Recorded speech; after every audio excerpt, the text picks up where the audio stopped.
Good morning. Welcome everyone to Wealth Wizards. This is Jagadish Chandran. Today we'll be discussing on expiry special and Nifty Bank Nifty view for a profitable trade.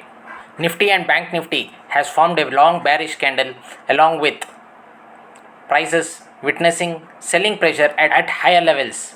Is it a distribution, exhaustion? Are the markets topped out? These are the questions that arises in the trader's mind. The advanced decline was weak and was showing a bleak picture. As per the open interest data, the Nifty supports now placed at 21,854, followed by 21,820 and 21,770.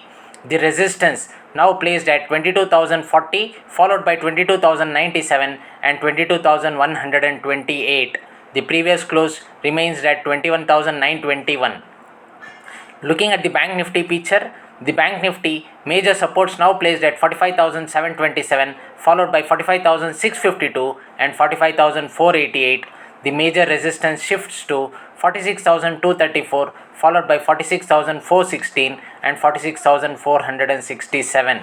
The VIX shooted up 3.81%. That's all for now. Hope you enjoyed the video and is helping in your trading and investing decisions. If so, do hit the like button and share it to your loved ones looking for market updates and interesting insights. Thank you. Happy investing and safe trading. Take care.